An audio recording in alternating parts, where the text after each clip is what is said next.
7 p.m. Tuesday, September 14th, 2021. Ms. Milton, roll call, please. Mr. Orris. Here. Mr. Slocum. Here. Mr. Berwin. Present. Mr. Jinks. Here. Ms. Nichols. Here. Ms. Bavano. Mr. Talbot. Here. Mr. Belliver. Here. Mr. Walsh. Here. We have a quorum present. Thank you. Please rise for the Pledge of Allegiance. Pledge allegiance to the flag Of the United States of America, and to the republic for which it stands, one nation, under God, indivisible, with liberty and justice for all. Okay, unfortunately, the first item tonight is executive session. We're going to go into that first to hopefully move through a couple of quick items, and then there's going to be a longer one at the end of the night. But before we do that, I just want to welcome Noel Shepard here. Noel, welcome. Noel is new to the town of Cheshire. She's our new management specialist in the town manager's office. We've been waiting a long time for this, so we're really happy you're here. And I know we met earlier, and it looks like you're going to be a great fit for this community. So thank you for being here tonight and accepting the position. We're happy to have you. And she's got a great resume. She comes from the town of Mansfield as their senior human resources specialist. Also have your undergrad and master's from the University of Connecticut. So that's very impressive. Congratulations. So thank you for being here and welcome. Thank you so much, Rob. You're welcome. You're very welcome. Very excited to be here. Thank you.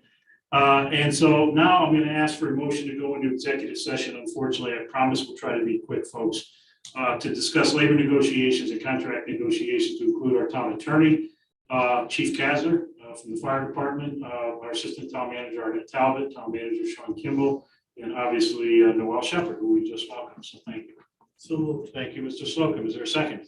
Thank you, Mr. Bauer. All in favor? Aye. Motion passed unanimously to those that are here. I believe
read the chance.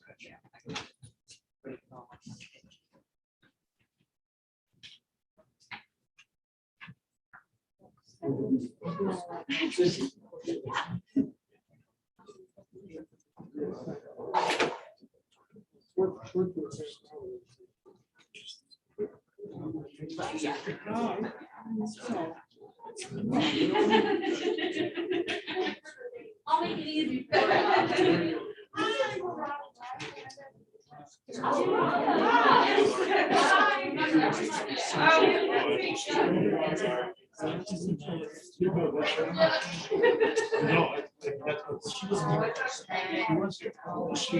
She gave me that hand.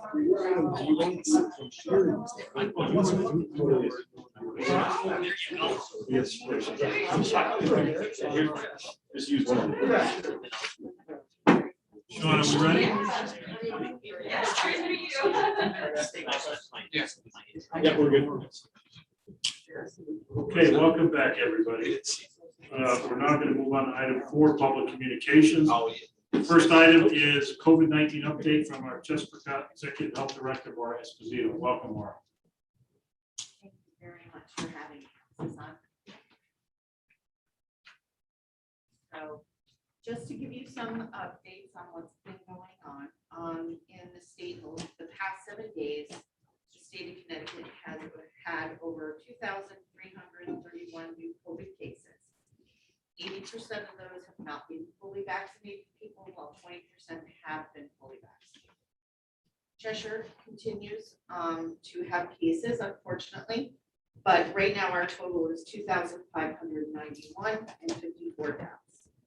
In the past week, our rate was 16.8 per 100,000 population, which again put us back into the red.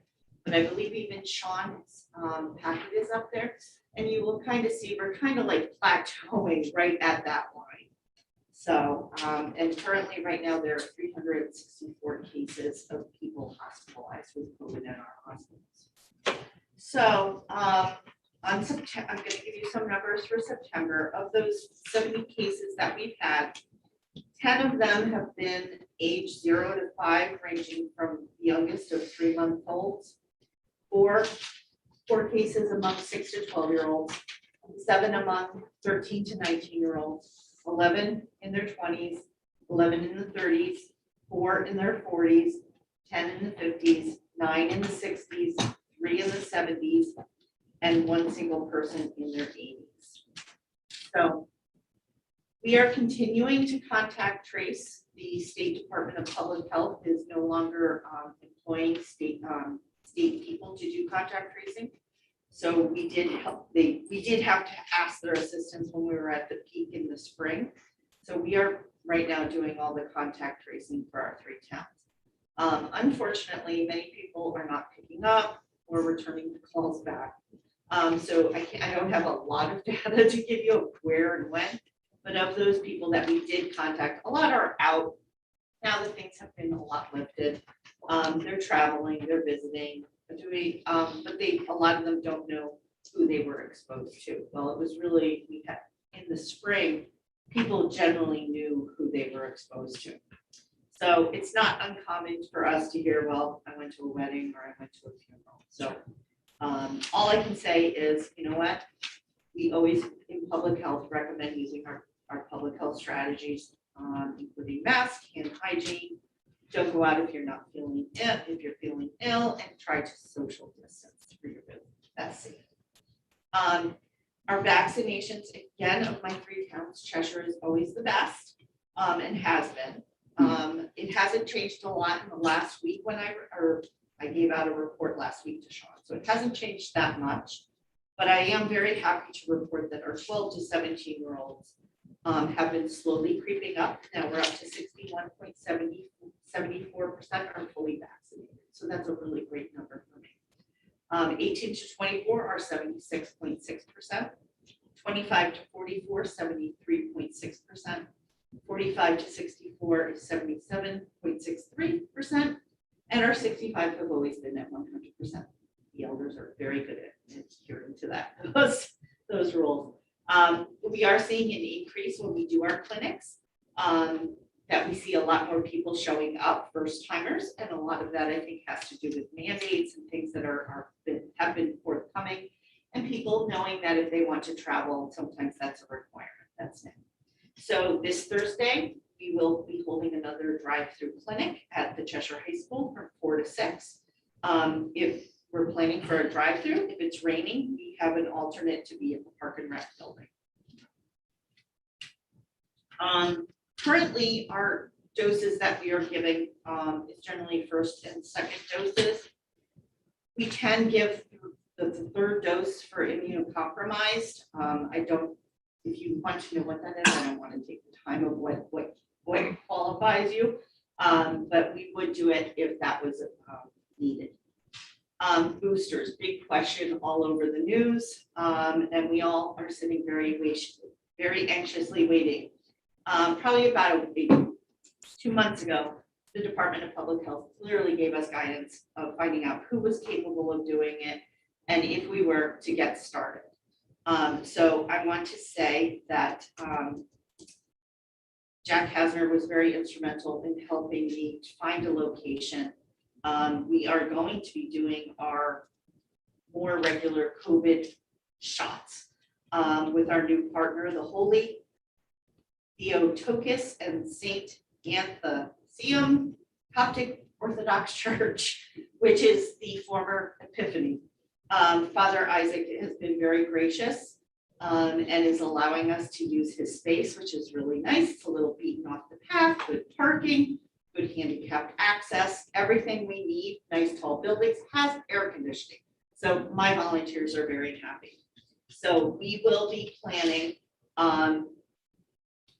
this week. The FDA is meeting and CDC to go over what the requirements are. And as you know, right now they're saying, okay, Pfizer's approved for boosters, but Moderna isn't. Is it 8 months? Is it 6 months? Is it 5 months? There's so many rumors going out right now. We're going to know specifically more information, but I can tell you that we are ready to go. We've got the flyers all ready with our dates and times. We've already figured out a system in our office, so it's really easy to make appointments. You just call our office. We're not going to be worrying about that. Sign up on BAMS. Nope, you're going to call. We're going to do it right there for you. So it's going to be really nice and easy. So we are planning about 9 mass clinics right now. And again, my volunteers are always willing to expand that if needed. The latest information that's been coming is a lot of discussion on vaccinating the little guys. And so we've been scanning and asking the local pediatricians. Some are on board for that, and some are not. So we kind of feel that a lot of it may fall on us. But giving a vaccination to a small child is very different than giving it to an adult. We are very blessed to have a lot of pediatric doctors as volunteers on my medical reserve corps. So I feel like we're in good hands that if that needs to happen, I've instructed my staff to be working with the schools, because is it something that we do up at the church, or is it something that maybe we do at the elementary schools? So more information will be forthcoming when that information comes. So again, you're going to be able to call Chespergott to make that appointment. We have instituted trying to do some billing, which has been in the newspaper. So anybody 65 years and older, just make sure to bring your red, white, and blue Medicare card. We are giving out vaccines and flu shots. This is new this year. We always had sponsored flu clinics. This year we're giving them. We held our first one this past wonderful weekend at the Fall Festival, and we did very well. The public can get them at any of our COVID clinics starting after September 20th. We have several planned. The Cheshire big one is October 1st from 10 to 12 at the Cheshire Senior Center. But we have drive-throughs up at Pulpit and both in Prospect. And you can always check our website or Facebook page for more information. We have been very busy helping the schools, as you can imagine, getting started. with cases and helping them get on board with contact tracing. They seem to be doing really well. The state just released what's called Addendum 5.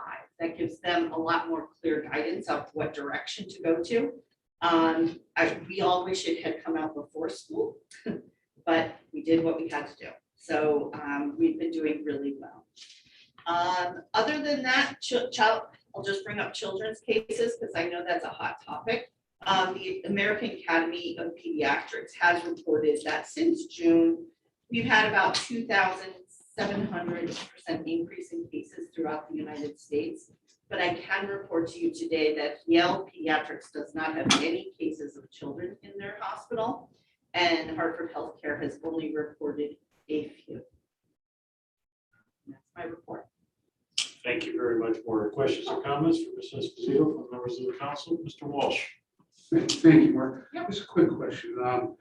When you said 20% of those who got COVID had the vaccine, Fully vaccinated. do you know, were they more asymptomatic or do you know any of that part? No. So, They don't give us those details, sorry.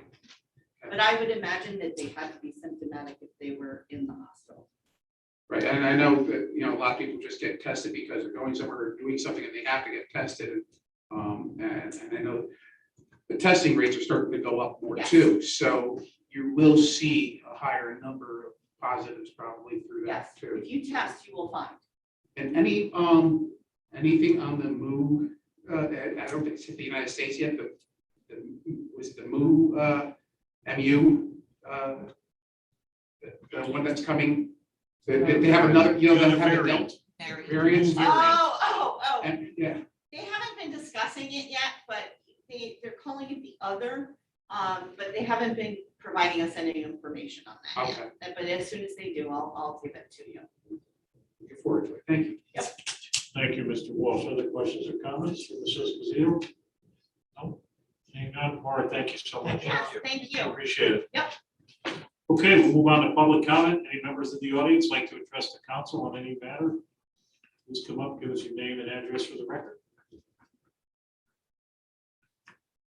Seeing none, we'll move on to approval of minutes. Item 5, regular meeting of August 10th, 21, special meetings of August 25th, 2021. So moved. Thank you, Mr. Slocum. Second, Mr. Talbot. Questions or comments? Call for a vote. All those in favor?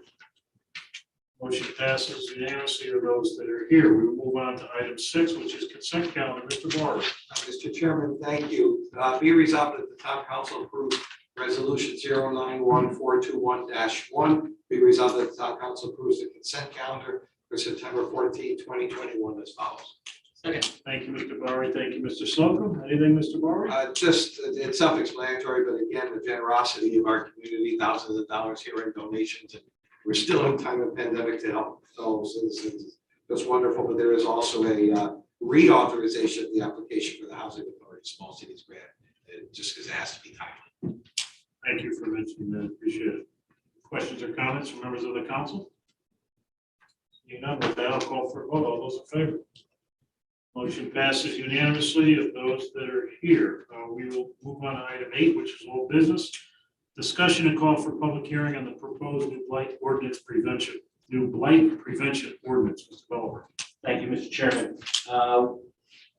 Be it resolved that the town council approves resolution 091421-2. Be it resolved the town council shall hold a public hearing to consider a blight prevention ordinance new. And be it further resolved, the town manager shall cause a notice of said public hearing to be posted and published according to law. And be it further resolved that the date, time, and place or any postponements thereof shall be determined by the town manager with the approval of the chairman of the council. Thank you, Mr. Bellworth. Thank you, Mr. Jenks. Mr. Bellworth, back to you. Thank you, Mr. Chairman. I would like just to, we had, this proposed ordinance was forwarded to full council from a vote of the ordinance review committee. Came up at our last meeting. It's been a long time in discussion, and it was introduced and discussed at the last meeting a little bit, but we've already had some feedback since that introduction. We had some issues on plants and pollinator pathways, as well as timeframes for compliance, and we expect, as you know, more as part of that public discussion. So we look forward to feedback, because we want to get this to public hearing so that we can get moving forward on this very important issue. And I want to also stress that the intent of this ordinance to really focus on the most blatant and egregious cases that are facing the town that we've seen around. So with that, I would ask and hope for support to move this to public hearing. Thank you, Mr. Miller. Any questions or comments on this? Seeing none, that'll call for the vote. All those in favor? Motion passed unanimously. Those that are here, thank you, Mr. Developer, for all your hard work and your committee's work on this. I know it's been a long time coming, and certainly something I'm going to support, but I do support, as I mentioned with you, making sure that it is in place really for egregious and blatant blight issues, and not to be used as a weapon from neighbor to neighbor. So that is something I'm very concerned about, and we've talked about it as a group. I think many of us are concerned about that as well. So your committee's working really hard to get it right. But this is one that we want to get it right, and we're working really hard to do so. So I appreciate your hard work, David. Thank you. With that, we're going to move on to new business number A9A, presentation discussion of cannabis legislation. First, I want to recognize and thank E.J. Kurtz, our chair of planning and zoning, for being here. Bill Volker, our town planner, as well, for being here. I had asked that we have a presentation from our town attorney on exactly what the legislation is that was approved at the state level, so that we can fully understand what the roles are of the town council and the planning and zoning committee or commission. Clearly, there are differences. We both have a role to play here. Obviously, we want to collaborate with your group, EJ, to the extent we can, but obviously I believe we're going to have some different roles. And so I'm glad you're here. Obviously, if there's anything you'd like to add tonight, feel free to come on up and give us your thoughts. Same thing with you, Mr. Volker. But I'll turn it over to our town attorney, I guess, at this point, to give us a presentation on exactly what was approved at the state, and hopefully provide us some insight as to what the various roles are between the town council and the planning and zoning commission. Sure. Good evening. Thank you. Thank you. So as you probably all know by now, on June 22nd, Governor Lamont signed into law Public Act number 21-1, which is entitled an act concerning responsible and equitable regulation of adult use cannabis. It's a 300-page single-spaced bill.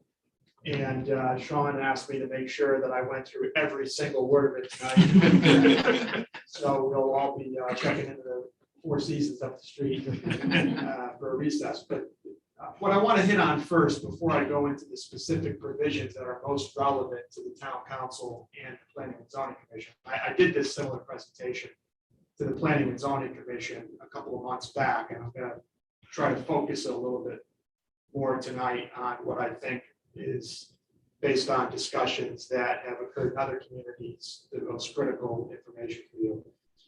So I want to start by going through some terminology and some basic law that's in the bill, okay? The first thing to be aware of is possession. What's allowed in terms of possessing cannabis products? Possession of cannabis by adults, which for purposes of this bill is age 21 and older, became legal in Connecticut on July 1st. What that means is adults can have on their person no more than 1.5 ounces of cannabis and no more than 5 ounces in their homes or locked in their car, truck, or glove box. One important thing to understand about this legislation is that adults, again, I'm not going to say this over and over again, but again, when I say adults, we're talking about 21 and older, okay? Adults can gift each other cannabis within legal limits, okay? So I can give any of you, if I have 1.5 ounces on my person, I can give you 1.5 ounces. If you come to my house, I can give you 5 ounces, as long as you don't have any on you already, okay? And then you have to bring that and store that in your home or in your glove box, okay? But we can gift each other cannabis. Retail, so that's the first category I want you to keep in mind is gifting between individuals. The second is retail sales, and that's really what has garnered the most attention in terms of municipal moratoria, ordinances, and regulations. Retail sales of cannabis are aimed to begin in Connecticut by the end of next year, the end of 2022. The sale, manufacture, and cultivation of cannabis aside from homegrown, which I'll talk about in a moment, requires a license from the state of Connecticut. Regulations are required under Public Act 21-1. Regulations do not yet exist. Those regulations will be promulgated and enforced by the Department of Consumer Protection. Okay. Products that contain Delta 8 THC, Delta 9 THC, or Delta 10 THC are considered cannabis and can only be sold by licensed retailers. Again, individuals who are not licensed by the state may gift cannabis to each other, but can't sell it. One question that came up in another town was, what if I go into my, convenience store and he's got a license to, it doesn't have a license to sell cannabis, but has some cannabis on his person. I fill up my car with gas. Can you gift me? The answer is no. There's a specific provision in the act that says individuals may not gift cannabis to another individual who has paid or donated for another product. So the gift has to be in a non-commercial context. Okay? Homegrown. Patients who are already participating in Connecticut's medical marijuana program are permitted to cultivate up to 6 cannabis plants, 3 mature, 3 immature, indoors within their homes, beginning in about 2 weeks, October 1st. All adults 21 and over will be permitted to grow a similar number of plants indoors within their homes beginning July 1 of 2023. So if you're already in the medical marijuana program, the home growth opportunity begins in a couple of weeks. If you're not, and you're over 21 and over rather, and you want to grow some marijuana in your house, 3 mature, 3 immature, you can start doing so July 1 of 2023. There's some requirements in the act if you're going to grow it in your house about securing it. So you have to keep plants secure from anyone else. Home growth of up to 6 cannabis plants is defelonized beginning July 1. So it's already defelonized. And instead it'll be treated as an infraction. So if you're not in the medical marijuana program and you grow it in your house, it's an infraction. It's not a felony. There's also some erasure components to the law. Specifically, certain cannabis-related convictions that occurred between January 1 of 2000 and October 1 of 2015 will be automatically erased. If you have a conviction prior to January 1 of 2000 and you want to erase, there's a petition process that you can utilize to attempt to erase cannabis-related convictions outside of that period. The law also decriminalizes first offenses of illegal manufacture, sales, or possession with intent to sell up to 8 ounces. So remember, the max that you can have in your house, glove box, is 5 ounces. If you have more than 5, up to 8, first offense, you get an infraction. The law also eliminates the odor of cannabis as a basis to stop or search. So what that means is smoking, inhaling, or ingesting cannabis while driving or riding in a motor vehicle is prohibited, but the police cannot, solely on the basis of the odor of cannabis, stop and search the vehicle. There's some other provisions that are more germane to the penal code, to criminal enforcement, as well as to employment and landlord tenant law. For example, on the landlord tenant front, the law prohibits landlords and property managers from refusing to rent to prospective tenants based on conviction for possessing 4 or fewer ounces of cannabis. It's more than 4 ounces, you're in business. It's important to understand, as you might know from what you've read in the newspaper and from the title of the bill, that social equity is a significant goal of the legislation. As a result, intertwined within most components of the legislation are provisions that are intended to implement equitable market requirements. For example, there's a provision that requires at least half of all initial licenses be reserved for social equity applicants, targeting those communities that have been most negatively impacted by the war on drugs. The Social Equity Council, which was created created rather by the legislation and has now been populated by the governor with members, is responsible for, as I'll talk about in a little bit, conducting an in-depth study on various aspects of the program to monitor whether or not the social equity goals are indeed being achieved. There's an economic fiscal impact analysis that you may have read, or I think in your packet, there's a OLR summary of the bill that mentions that there's a 3% municipal sales tax, a new tax that is directed to the town in which the sale occurs. There's, of course, the 6.35% state sales tax that will be imposed on the sale of cannabis products.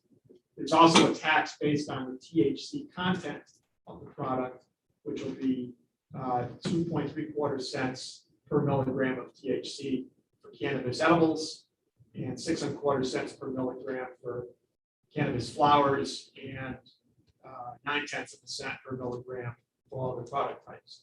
And what these numbers mean is that Connecticut would generally have about a 4% lower tax rate all in than New York, and about the same as Massachusetts when it comes to taxation of cannabis products.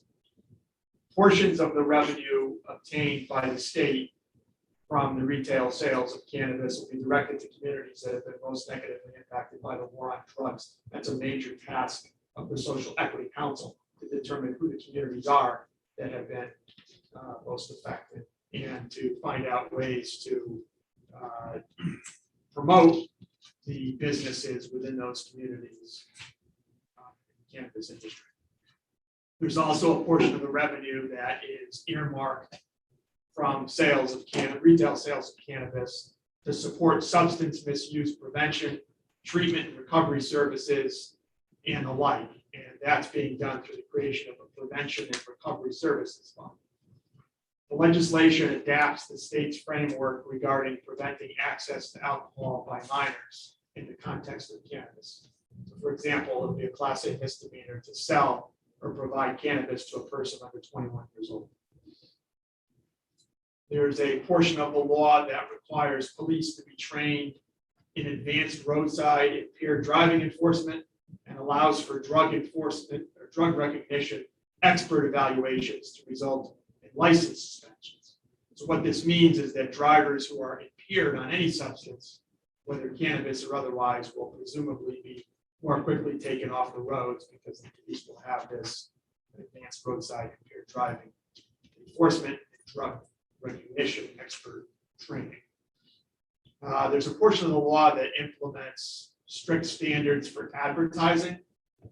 The advertising standards exceed those for the tobacco and alcohol industries. For example, all cannabis-related advertising is banned on television, radio, internet, print, and billboard, unless the advertiser has reliable evidence that more than 90% of the audience reached by the advertising is at least 21 years of age or older. Advertising of cannabis is restricted within 500 feet of a school, and the advertising restrictions apply to all cannabis advertising, regardless of whether the advertiser is a state licensee. So in addition to the Department of Consumer Protection and the Social Equity Council, there are other bodies within state government that are obligated by the law to evaluate on an ongoing basis, monitor on an ongoing basis, and make reports to the governor and the legislature on an ongoing basis with regard to the public health and science impacts from legalization of cannabis in Connecticut. Specifically, by January 1 of 2023, the Alcohol and Drug Policy Council within the Department of Mental Health and Addiction Services and DCF are required to make recommendations to the governor and the General Assembly on efforts to promote public health and science-based harm reduction, mitigation, misuse, and the risk of mitigate misuse and the risk of cannabis addiction, and report to the governor and the General Assembly on the impact of legalization of cannabis on education, mental health, and social and emotional health of those that are under 21 years of age. With regard to the employment impact, quite frankly, isn't that great. The legislation allows employers to continue to enforce drug-free workplaces and overall respects the need for employers to maintain workplace safety and remain in compliance with federal laws and contracts. Because keep in mind that Connecticut's legalization of cannabis does not in any way supersede or preempt the federal law, which continues to treat it as a banned substance. Employers in certain industries, such as manufacturing and healthcare, are considered exempt from the employment provision of this law, which means employers can take adverse actions against employees who are impaired at work. Law also says that non-exempt employers may not prohibit the off-work use of cannabis or take action, adverse action, against an employee or a potential employee for positive THC test, unless the employer's adopted employment policy stipulated as such. But the bottom line is the general rule is an employer can't take adverse action against an employee or a potential employee, a job applicant, for use of cannabis prior to applying for working at the employer. With regard to indoor air quality, there's some provisions that add cannabis and hemp smoking and vaping to areas where tobacco smoking is restricted under the Indoor Clean Air Act. Actually expands the ban to any area of a facility, building, or establishment, including outdoor areas that are within 25 feet of a doorway, operable window, or air intake vent, in addition to the interior of retail spaces accessed by the public. I think you get the idea that the medical marijuana program, this is an adult use marijuana program. The medical marijuana program is protected by this legislation. Cannabis is prohibited, cannabis use is prohibited in state parks, state beaches, and on state waters. What I'd like to do now is turn my focus to summarizing for you the couple of sections of the act that are most pertinent to you as the legislative body of the town of Cheshire.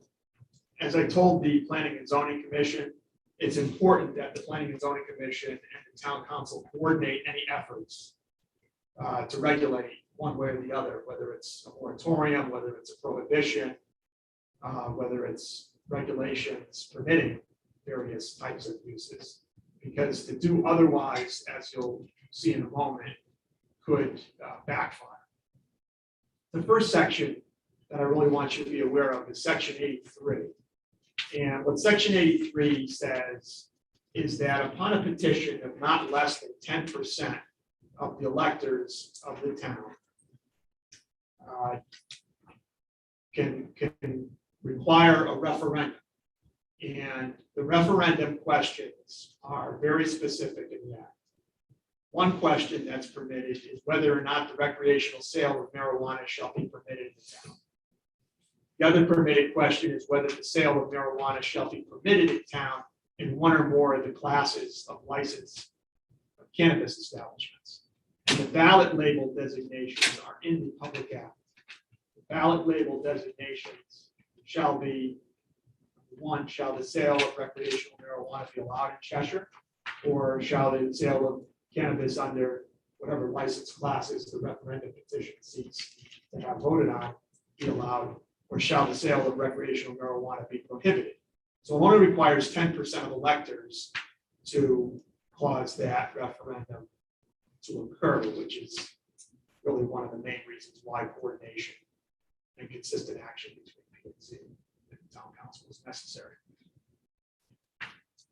Also within section 83 is a provision that prohibits municipalities from prohibiting delivery of cannabis to a consumer, qualifying patient or caregiver when the delivery is made by a licensed retailer, hybrid retailer, dispensary facility, delivery service, micro cultivator, or other person authorized to make delivery under the law. You also can't prohibit transportation of cannabis to or through your town.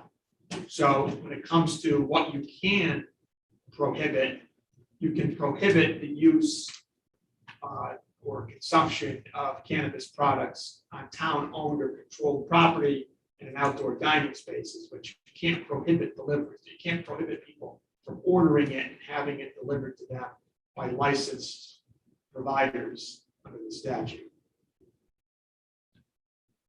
There is a provision also within section 83, the last provision I would note is that there's contemplation that in municipalities that don't take action to prohibit the cannabis retailers from opening, there's a contemplation that there'll be some at least initial increased public safety costs that will be incurred. So the law provides that for up to 30 days after the opening of a retailer, a municipality can charge the retailer for the reasonable and necessary costs incurred by the municipality for public safety services in relation to the opening for an amount up to $50,000. The second section I want you to be aware of is section 84. Under Connecticut General Statute 7-148, which is known as the Municipal Powers Act, the legislature provides municipalities with certain inherent authority, and that authority is supplemented by your town charter. The town charter is the organic law of the town, and by your town ordinances under the Home Rule Doctrine. But the Municipal Powers Act 7-148 has a laundry list of very specific powers granted to municipalities by the legislature. So in section 84 of Public Act 21-1, the legislature added to the Municipal Powers Act when it comes to cannabis and granted to municipalities authority to regulate on any property owned by or under the control of the municipality any activity deemed to be deleterious to public health. And that now includes the lighting, carrying, burning, consumption of cannabis products. So the specific provision is that you may enact through ordinance or regulations prohibition on the smoking of cannabis and the use of electronic cannabis delivery systems and vapor products containing cannabis in outdoor sections of a restaurant, as well as on town-owned or controlled property. So that is effective October 1 of 2021. And whether it's by zoning regulation or by town ordinance is left to the discretion of the municipality. The last section that I want you to be aware of for purposes of tonight is section 148. Section 148 specifically provides that any municipality may, by amendment to its zoning regulations or by local ordinance, do three things. Number one, prohibit the establishment of cannabis establishments in the town. Number two, establish reasonable restrictions regarding the hours and signage within town limits with respect to cannabis sale establishments. And three, establish restrictions on the proximity of cannabis establishments to any of the establishments listed in Connecticut General Statute 30-46. 30-46 is basically schools, hospitals, religious institutions, veterans' homes, certain military establishments. So that provision, again, which is somewhat duplicative of Section 84, allows municipalities, either through zoning regs or local ordinance, to prohibit establishment of cannabis establishments altogether, establish reasonable restrictions regarding hours and signage, and establish restrictions on proximity of cannabis establishments to those establishments that those types of establishments that I just mentioned. I know I went through a lot of information pretty quickly. I've been tracking what other municipalities have been doing around the state on a weekly basis. Some, around 8 municipalities, have, through their planning and zoning commissions, following the necessary public hearing, adopted a moratorium to allow them time to continue to study the legislation, to wait and see what regulations are promulgated by the Department of Consumer Protection. Some municipalities have come right out and prohibited one or more of the, or enacted one or more of the prohibitions that are permitted under section 148. And a few have kind of punted for now, indicating that they're going to continue to do a comprehensive review, meet with human services, emergency services, planning, police, economic development professionals and the like, and study it without actually enacting a moratorium or taking any affirmative action right now. So that's a pretty detailed overview of a 300-page bill. Happy to answer any questions that you may have. Thank you, Attorney D'Onofrio. Mr. Slocum? And a question, it's more or less regarding, I didn't want to confuse the issue. There's the issue of the referendum, public referendum. Now, say the town decides that, it wants to do A, B, or C, sort of proactively supporting legislation that would allow it to take place in town, X amount of things. Can that be, does that potentially trigger a referendum that could reverse that? How does that all work? So are you asking about a scenario where an ordinance and or a zoning regulation is passed? And then subsequent to that, a petition is filed for a referendum? Yeah, is that a possibility, or It's should the public hearing erase that? It's a very good question, and the answer is clear as mud. Okay, I was on a call with staff that were involved from the governor's office, including legal staff, in drafting this bill, and that was a question that was asked.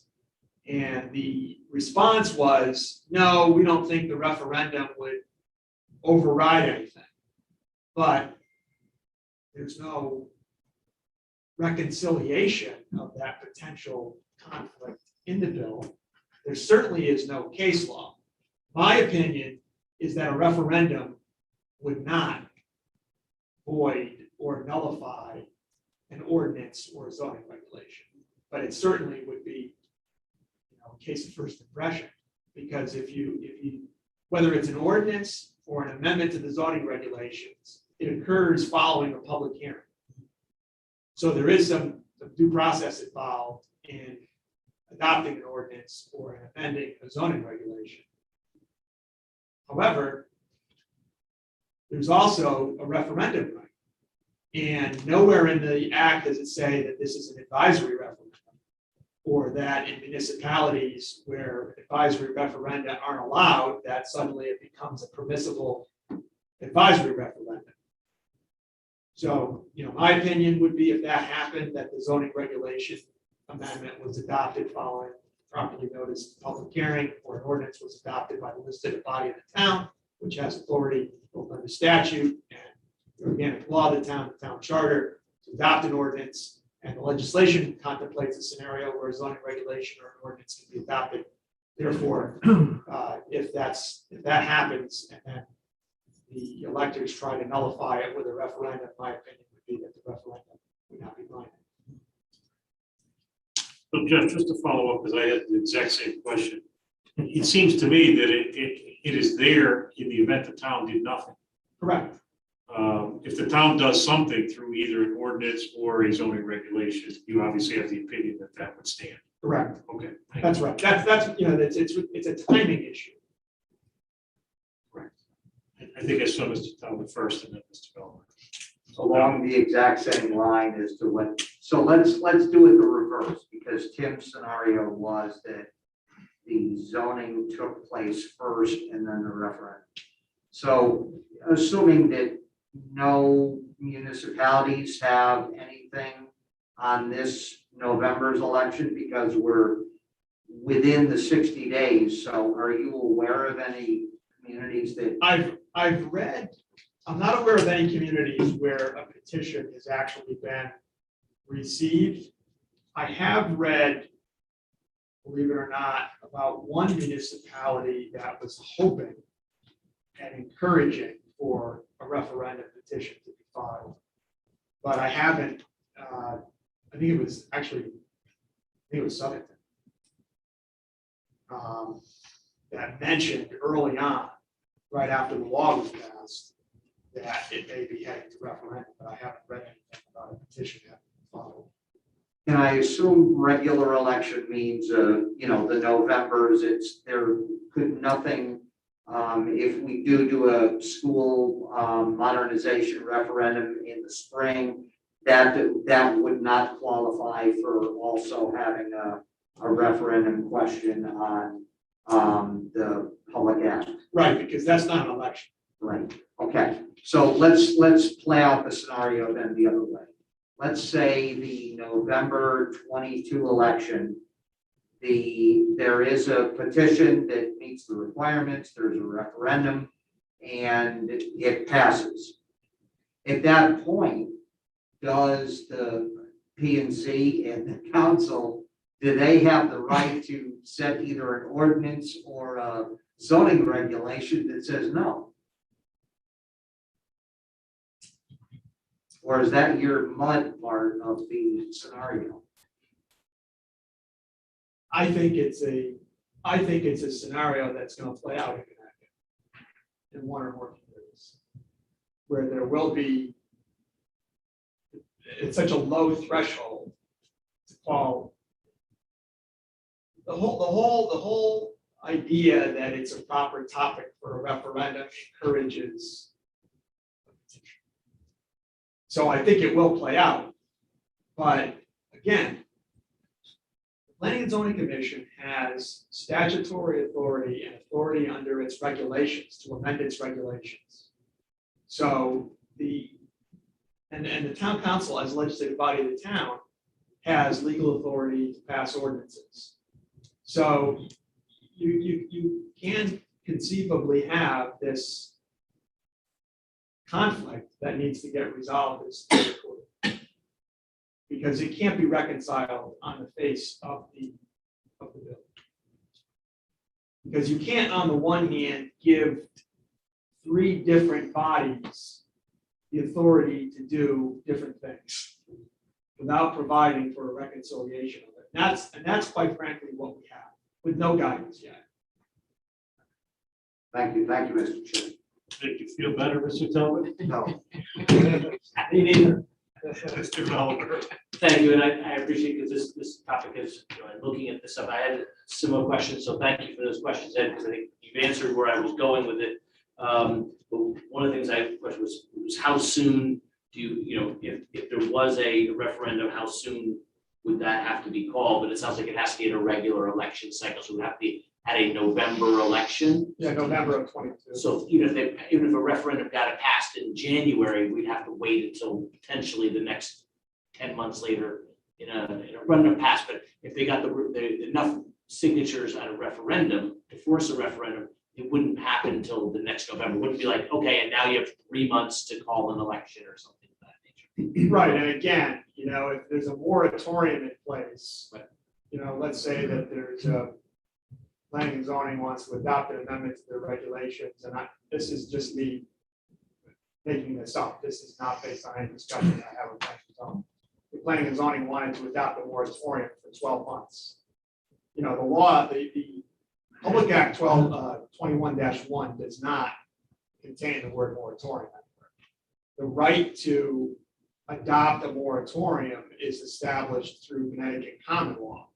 And what the Connecticut appellate court case law says is that a planning and zoning commission has inherent in its right to amend and adopt its regulations, the right to impose moratoria as long as they're very specific in nature and limited in duration. Specific in scope, limited in duration. So, let's say hypothetically, they wanted to impose a 12-month moratorium, then that raises the question of whether or not the referendum petition, again, there's nothing in the law that helps us with this. You need a declaratory judgment, Superior Court judge, to say, okay, there's a moratorium in place, and now we've got this referendum question. Attorney, what's your opinion? My opinion is that whatever the result is of that referendum, doesn't take effect until the moratorium is expired. And if I just, one more follow-up question on that, what, is there a time frame at which this referendum has to occur before? Like that, when, if the town's people, when residents want to have a referendum, is there a cutoff at which the referendum right occurs? Like within next year by 2022, 2023? No, So we could have nothing, but like, we could still be dealing 5 years, 10 years down the road. yeah, the only cutoff is that the petition has to be filed at least 60 days before the date of the regular election. But in terms of,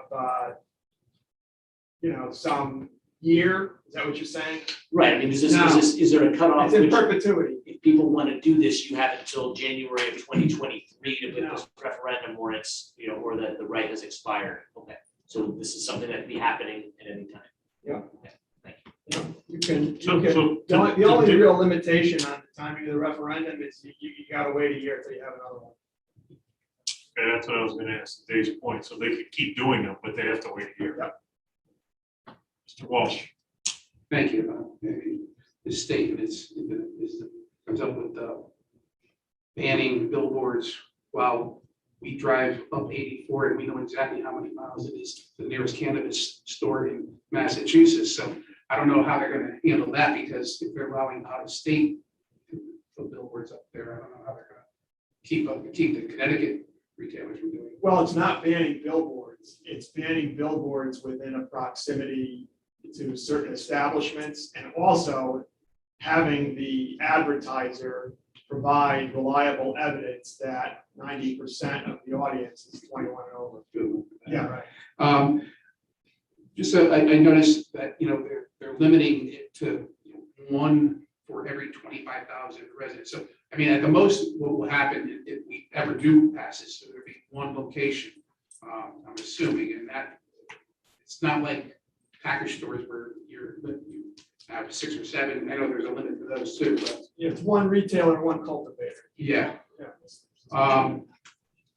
And I'm just wondering if the chief driver is going to be asking us for money for scales now, so he can determine whether there's 1 ounce or 5 ounces in homes. And I just see this as becoming really messy in a lot of cases, but I think we have to wait and see what regulations DCP comes up with. Hopefully, there's a lot of public input and a lot of feedback from the municipalities, through CCM and cost and other advocacy groups. So what is our role as a council versus I mean, I know it says that, they could go, zoning could do through zoning regulations, and then we could do through ordinances. Is it a combination of both that we will be doing, or is it one or the other? I think that's a discussion that needs to be had. Like I said, they need to be coordinated efforts, they need to be consistent efforts. And Okay. That's a discussion that we need to have with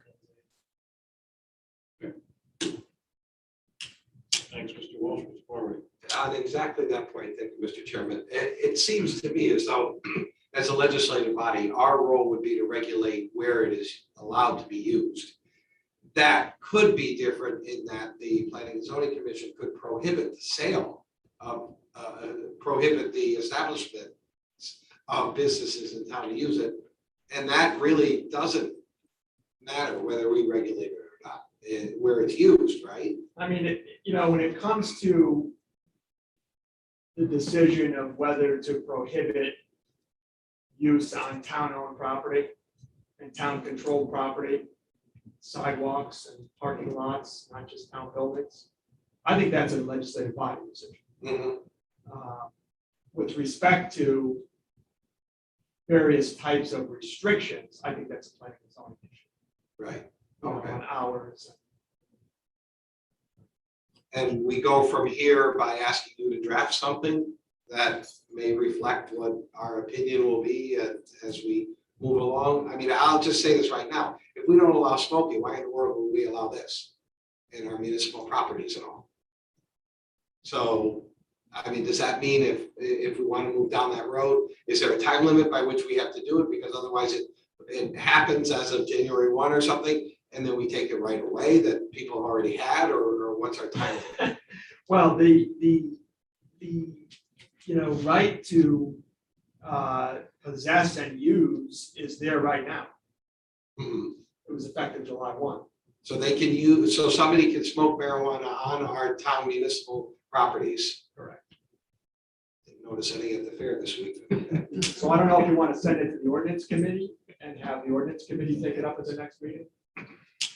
Well, that's what we're talking about here tonight, get a sense of what our roles are, and then we'll decide where and when we address them. I think we're hearing some of the differences between the town council and certainly planning and zoning. Right.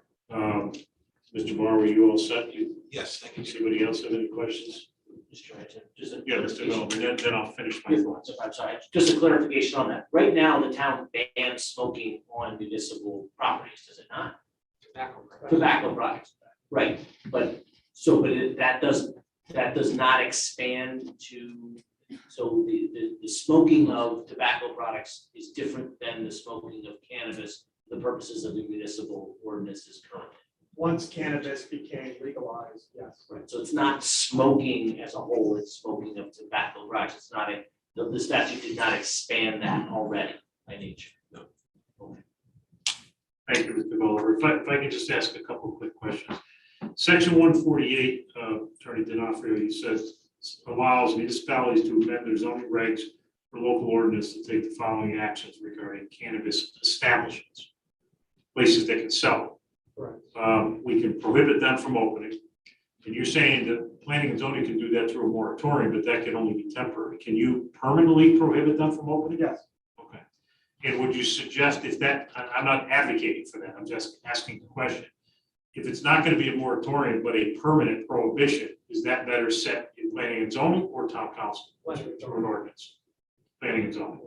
Okay. We can also reasonably restrict their hours of signage, and then we can restrict the proximity.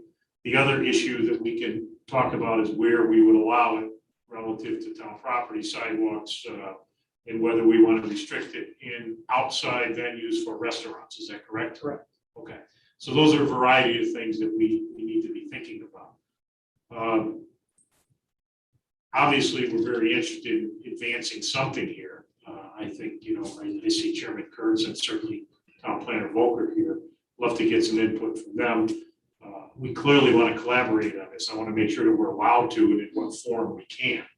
Do they need to be public meetings? Can they be non-public meetings? How would we do this? Well, if you're talking about a moratorium, there would have to be a public hearing and then a vote by planning and zoning commission following that public hearing. I understand that. I'm just talking about the initial conversations of collaboration between the town council and planning and zoning. It should be noticed as a joint meeting. Okay, so it should be noticed as a joint meeting and a public meeting. Yeah. Okay, thank you. I have a sense of what we need to do. I don't know if anyone else has any other questions or comments. Chairman Kurtz, anything, or Town Planner Volker?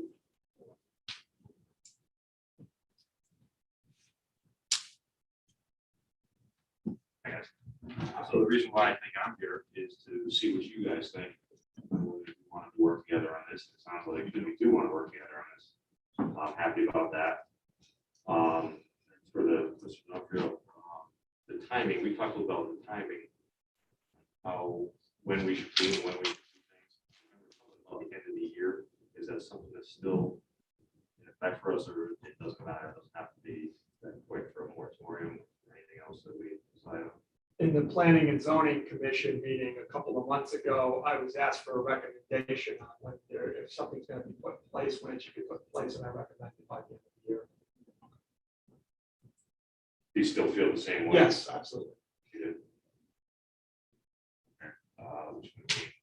We got to move really quick. Getting together and doing something. Correct. Together, so I don't know if you guys want to do it as a full commission's meeting. It's something, I mean, I'll do it. It sounds like from the Attorney D'Onofrio's recommendation, we should have a joint meeting. And obviously that allows all members to attend. So if we can, maybe Arnett, if you could coordinate something with us and through Chairman Kurtz for planning and zoning, try to get something on the schedule sooner than later. Obviously, we're looking forward to getting something done by year end. We need to move it. So clearly the town council wants to collaborate with you guys, Chairman Kurtz. So certainly makes a lot of sense, and looking forward to that conversation. Anything else? Looking forward to it. Well, It'll be- it's something we it'll gotta be get done, interesting, so. that's for sure. Very interesting. With that, Mr. Walker, nothing? Thank you for being here, sir. I appreciate it. Chairman Kurtz, thank you. Attorney D'Onofrio, thank you for the presentation. We have nothing else on that. We move on to new business 9B. Acceptance and appropriation of $13,783 from the Connecticut State Library Connecticut card reimbursement for general library purposes. Ms. Nichols. Thank you, Mr. Chairman. This is very simple. We pretty much stated it. Be it resolved that the town council approves resolution 091421-3. Be it resolved that the town council accepts and appropriates $13,783 from the Connecticut State Library Connecticut card reimbursement for general library purposes. Thank you, Ms. Nichols. Second, Mr. Talbot. Thank you, Mr. Talbot. Ms. Nichols. Not much elaboration here. This is something that has come from the state library reimbursement program, and I would certainly recommend that we not refuse to accept that. Thank you, Ms. Nichols. Pretty simple. Any questions or comments, members of the council? Seeing none, with that, I'll call for a vote. All those in favor? Motion passes unanimously, or those that are here. We'll move on to 9C, referral of capital projects to the Public Building Commission, town staff, or Board of Education. Mr. Slocum. Thank you, Mr. Chairman. Be it resolved, the town council refers the following approved capital budget projects to the Public Building Commission. Those would be roof replacement at Dodd for $475,000, laboratory improvements at Doolittle, Dodd, and Cheshire High School, $250,000, and the generator ERV installation at Cheshire High School for $175,000. We have further resolved that the three projects above, the PVC is authorized to advertise and design RFP, hire a designer, approve schematic to design development, and final designs, expertise, the construction bid package, and review construction bids. The PBC must obtain council approval to determine the lowest qualified bidder and award the construction bid. We have further resolved that the PBC is authorized to use town purchasing bid limits of $15,000 for vendors and services and $30,000 for construction activities, only purchases contracts over those limits required for bidding. We have further resolved the remaining capital projects to be managed by their respective town and board of education staff. Of those, that is the motion. Thank you, Mr. Slocum. Is there a second? Thank you, Mr. Jenks. Back to you, Mr. Slocum. Well, I would further elaborate that on the back of the resolution, there's a list of, 31 basic things that were adopted. Among them are several capital projects that town staff really executed. They've got the expertise, also connected. Thank you, Ms. Slocum. Questions or comments? Seeing none, call for a vote. All those in favor? Motion passes of those that are here. We will move now on to 9D. Discussion of possible action regarding assignment and assumption of tax abatement for Hartford Healthcare. Mr. Barber. Mr. Chairman, be it resolved that the town council approves resolution 091421-5. Be resolved that the town council approves the assignment and assumption of tax assessment agreement for 280 South Main Street by and among the town of Cheshire, Cheshire Medical Associates LLC, assignor, and Centurion Holdings One Inc. assignee, and further authorizes town manager Sean M. Kimball to execute said agreement. Thank you, Mr. Barber. Second, Mr. Walsh. Thank you, Mr. Walsh. Mr. Barber. Mr. Chairman, this is simply a change in ownership of the property, and it is giving the rights and obligations to the new owner. Be simple and straightforward. Thank you, Mr. Barber. Questions or comments from members of the council? Seeing none, I'll call for a vote. All those in favor? Motion passed unanimously of those that are here. 9E, discussion of possible action regarding additional $25,000 allocation for school modernization planning and consultants. Mr. Walsh. Thank you, Mr. Chair. Be it resolved that the town council approves resolution number 091421-6. Be it resolved that the town council allocates $25,000 from the capital planning account for consulting, planning, and engineering services for the school modernization plan. Second. Thank you, Mr. Wolf. Thank you, Ms. Nichols. Mr. Walsh. Yeah, as we are moving forward with the school modernization plan, we are doing some more test fitting, getting colleges more involved, and we need to allocate a little bit more funding so that we can continue moving forward with this plan.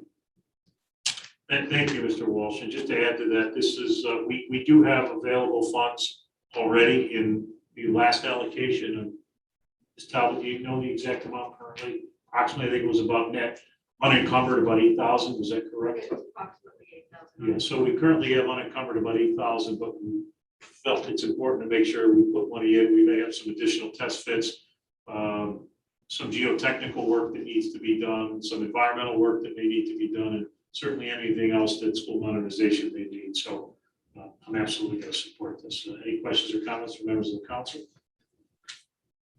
No? Okay, that'll call for a vote. All those in favor? Motion passed unanimously to those that are here. 9F, discussion regarding recording policy for board, commission, and committee meetings. We've been talking about this. There's no action here. We've been talking about doing everything we can to make sure we're as transparent as we can be as a local government. I think we strive really hard to do that. I think we do a great job, but we can always improve. Towards that end, that's what this is hoping to do, is to ensure that all of our commissions and committees have some level of audio recording, that people can go back beyond just summary minutes. People can go back and really determine what was said, what happened in those committee meetings. I'm absolutely in favor of this. I'm sure most of us are. Ms. Talbot was gracious enough to put together some general language, which is in this package for us to review. I think it generally gets us where we need to be. I'll read it. We're not looking for any action, but obviously if anyone has any thoughts, let's talk about it tonight, or we can certainly talk about it offline and make sure we bring this forward hopefully soon so that we can put this into place. But essentially a draft policy for discussion purposes could read something along the lines that all regular meetings and special meetings of elected and appointed town boards, commissions, and committees shall be recorded, and an audio recording shall be saved in a manner that makes the recording easily accessible for future review. The meeting is videotaped with audio. The video recording may be saved in lieu of an audio recording. It is preferable that subcommittee meetings be recorded as well. However, written minutes will be acceptable if an audio recording is not practical. Council may grant exceptions to this requirement for extenuating circumstances. One of the things we talked about that we may want to give some flexibility to is kind of subcommittees. I think about, I know when we were doing some of the projects over at the high school site, whether it be the concession building or the storage building, there were some subcommittee meetings where there are 2 or 3 people you meet on site. Not always easy to record or get audio or video for those. And, obviously someone's there taking minutes. I think that may be the best we're going to get for those kinds of subcommittees, but certainly anything that is beyond that, we want to do the best we can for the public. So that's what we're thinking. Ms. Talbot, thank you for taking initial stab at that. Any questions or comments at the moment? And certainly we welcome any additional thoughts going forward, Mr. Sullivan. Yeah. The only question is, because this was encouraged by the charter, so does this ultimately just become an ordinance or an addition or a charter update? Or Okay, citing that's policy. been fulfilled? It's a council policy, Okay, so it can be changed at any time by them. okay, so that was really the heart of the question. So it actually becomes something that could change, because you might discover aspects of this are insufficient, or they're overly ambitious. My recollection back when we did the charter revision was we were trying to just do everything we could to be as transparent as we can. And that was the motive behind moving something forward. So obviously that can change as things change either mechanically through, you and I are relics, Mr. Slocum. I mean, they're going to be developing things that are far beyond what we do. But so I'm sure it's going to be a flexible scenario that we can change as we go forward. But I think this is a no-brainer, something I've been hoping that we could get done sooner than later. I apologize to the public because I think we had hoped to do this a little sooner, but we've had a lot of things on our plate, unfortunately, as you all know, many things we've all been dealing with. So unfortunately, it took a little bit of a backseat, took a little longer to get here, but nonetheless, it's here. So hopefully we'll act on it soon. So if there's no other questions, yes, Mr. Talbot? Just very quick, Mr. Chair, thank you. does it make sense then to give department heads one of the digital recording devices for their specific meetings, commission meetings? Yeah, I'm happy to take that. One of the things we're looking into are a series of devices that would potentially upload automatically into the cloud, into some sort of cloud-based meeting management system. Again, we don't want to spend a ton of money on recognizing, but if there's a way to make it simple, it's more likely people will use it, of course. So we are looking, there are some devices that are available now that will, again, automatically take advantage of the Wi-Fi and just either when they're back into a building with Wi-Fi or active Wi-Fi in a building that would just upload them into some sort of a managed system. So that's what we're looking at. Perhaps, I'm not sure if every department would need one, or just maybe 5 or 6, depending on how many.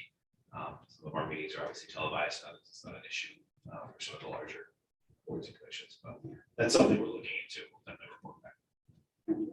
Thank you, Mr. Chief. Thank you, Mr. Town. Maybe we'll get Chief Drake to give us some body cams. Any other questions, comments? No? Okay, we'll move on to item 10, Town Manager Report Communications. Town Manager Kimball. Thank you, Mr. Chairman. I'll just hit a couple of items quickly on the town manager's report, which you have in front of you. As always, over the last 6-7 months or so, I've been starting with COVID-19 data that we've been pulling on a daily basis. You'll see on the chart of our calculated local estimated positivity rate over the past 7 DPH reporting days. As of today, it actually stands at 1.9%. Which is 49 positives over the last 7 days out of 2,641 tests. You'll note there on those last about 7 or 8 weeks, each of those blocks of blue kind of columns there are 5-day weeks.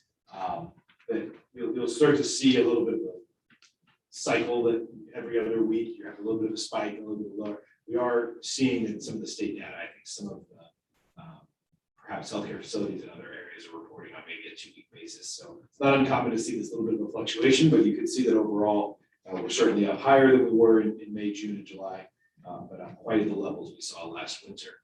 And as Maura said earlier, we're kind of moderating right at this level and starting to see a little bit of a decrease, which hopefully is an optimistic sign, but we'll see as things go forward.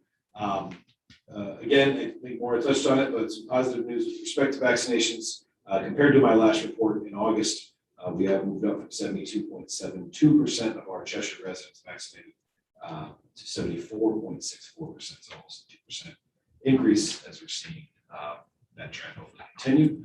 On the second page, you'll see, again, I know Maura touched on this, the rate of cases per 100,000 population. We did move from orange last month to red. We are though kind of hovering right around that 15 marker that designates as red. We were at 16.8 as of last Thursday. And again, kind of in a little more of a stable, I expect we'll probably stay around red or orange for the next few weeks, depending on how things continue.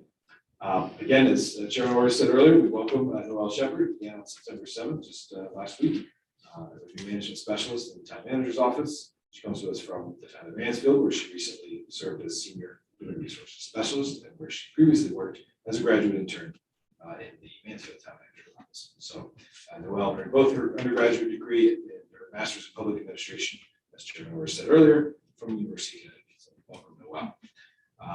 Thanks, Sean. You didn't tell me it was in your report. I had to like everyone for this information. It's right on your notes.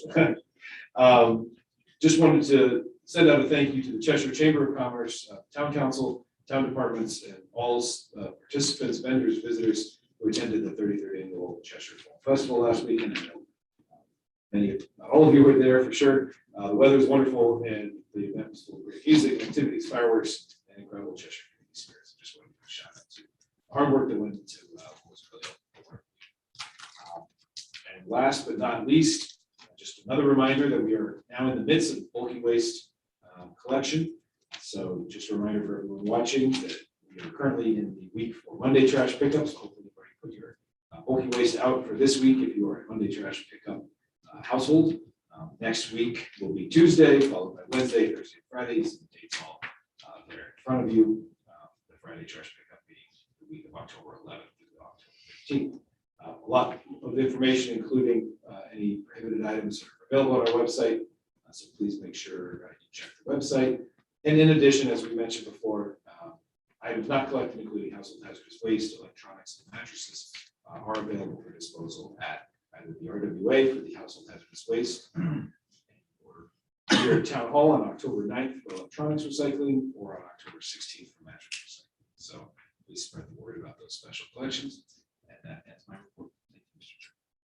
Thank you, Mr. Kimball. Questions or comments? His report? Yes, Mr. Walsh? Just one quick addition on that. This weekend, I'm sure many people heard, there's a townwide tax sale going on.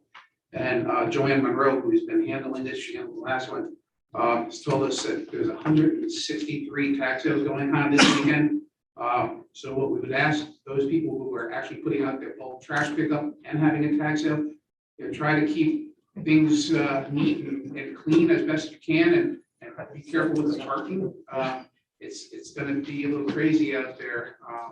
And if you ride a bike, don't leave it on the sidewalk, because somebody might think it's a part of the tax sale. So we're about trash. So just want to let everybody know, please be careful when you're driving through our streets this weekend, because there's going to be a lot of cars coming from out of town, I'm sure, traveling through these different tax sales. So thank you.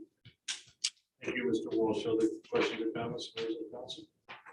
Sean, one quick question on the positivity rate. The positivity rate over the past 7 days, you're reporting 1.9%. Seems lower than I know we had talked, I think a number of weeks ago, we were running up in the 4% range or slightly under that. Is that correct?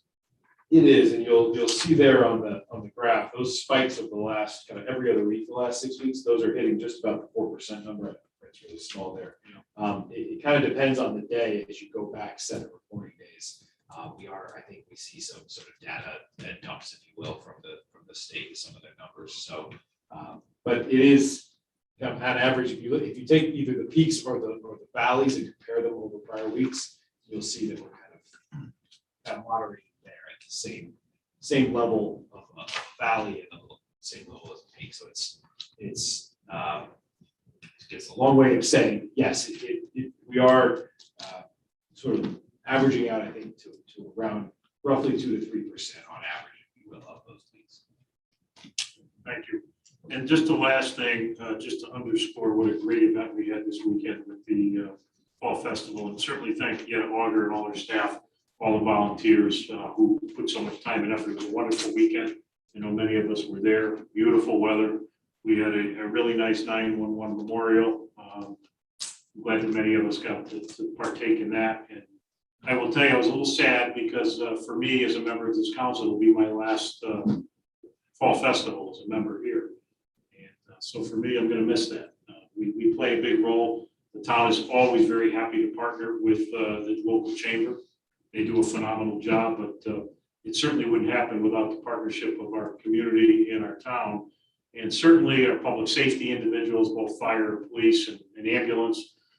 So I want to certainly reach out and thank all of them. I'm going to miss being part of this along with the chamber and all of you. It was a great event, and I guess it was probably one of the best, in my opinion. The fireworks were awesome. It's just beautiful weather. I know people were running out of food and beer and other things really quickly. So I guess that's a good testament as to the amount of people that came and enjoyed it, and people from all over the area that look forward to coming here to Cheshire. Hopefully not only supporting the event, but supporting local businesses. And so for me, it was a really good event. I'm going to miss it going forward as a council member, but certainly will be partaking as a resident. So thank you to Yetta and her staff and everyone who played a part in that role. Thank you very much. Sean, nothing else? That's it. We'll move on to reports of committees of the council. Item 11, Chairman's report, starting on my left, Mr. Walsh, report. Mr. Gulliver, report. Ms. Stickles. Yes, quickly, just very quickly. I liaison to the library, and the funds that we allocated today will be helpful in their programs. I just want to tell you, the library is fully open. Currently about half of the number of people coming in person, but it's growing every day, that we're getting used to it. This summer, they had a total of 600 people who were participants in their summer reading program. That was 200 people more than the usual amount that they have in the summer. And they added outdoor story times, concerts, movies for families and trivia nights, which were very well attended. So the money we allocated earlier will be well used by the library. Thank you very much, Ms. Nichols. Mr. Slocum. No report. Mr. Barry? No, sir. Okay, we'll move on to item 12, miscellaneous and appointments, liaison reports. Somebody left? No report. Mr. Walsh, Mr. Oliver? No. And Ms. that was Nichols? mine. That was mine. Mr. Slocum? Mr. Barry? Mr. Talbot? Mr. Jenks? Like it. Appointments to boards and commissions, starting with Ms. Nichols. Do we have it? I do have a recommendation today. I would like to propose Lauren Bachman, who lives at 108 Cornwall Avenue, to fill the vacancy of Lisa Davis on the Chespercott Board. The term will be from the present to December 31st, 2022. She is a Republican. Thank you, Ms. Nichols. We have a second. Mr. Talbot. Mr. Chair, seeing I have none of my own, I will be happy to second that of Ms. Nichols. Thank you, sir. I appreciate that. Ms. Nichols, anything else other than the nice summary you just gave us? Now, she's a very qualified health professional, and I think will be an addition, a good addition to that board. From her resume, I'm sure she will be. Any questions or comments on this appointment? Seeing none, I'll call for a vote. All those in favor? Motion passed unanimously to those that are here. Thank you, Ms. Nichols. Now moving on to item 13, Town Attorney Report, Communications, Attorney D'Onofrio. No report, thank you. Thank you, sir. Council Communications, any members of the council have anything they'd like to share? I have none. At this point, we're going to adjourn our regular meeting and we're going to go back to executive session, which I will be recusing myself from. So at this point, I'm going to turn it over to Vice Chairman Slocum, and you can take it from here, sir. Thank you, Mr. Chairman. I get to go home. Yes, sorry to see you leave.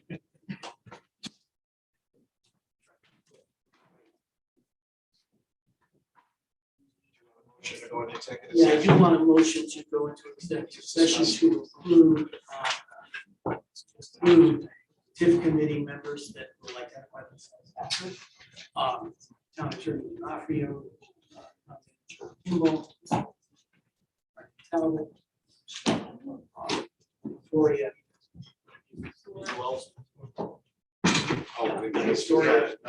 Victoria Stores.